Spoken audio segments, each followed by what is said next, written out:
چون هر وقتا درس امروزه رو با quote of the day یعنی سخن روز آغاز میکنیم و سخن روز امروزمون چنین است. Everybody is a genius, but if you judge a fish by its ability to climb a tree, it will live its whole life believing that it is stupid. by Albert Einstein. ترجمهش به زبان تاجیکی می شود: همه نابغه است، اما اگر ماهی را بر اساس قابلیتش به بالا رفتن به درخت قضاوت کنید، تمام عمر خود را با این باور که او احمق است سپری می‌سازد. نوشته آلبرت اینشتین. بگذاریم به صفحه دیگر.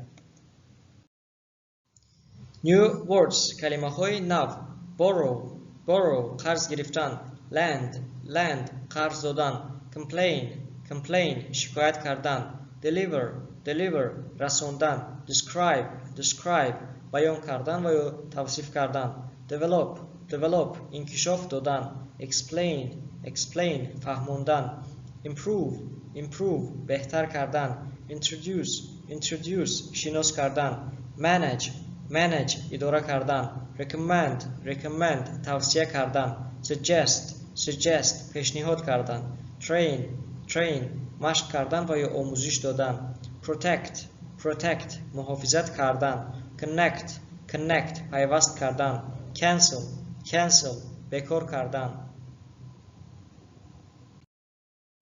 در اینجا درس 23 ما با پایان رسید. لطفاً به نوار لایک مانید، فکرهایتان را در شرح ها نویسید، این نوار را به دوستانتان روان کنید. برای خبردار شدن از درس های نو زنگوله را زیر کنید و از همه شما برای تماشای نوار تا آخر منت داریم. ما را پیگیری نمایید و منتظر درس های نو باشید.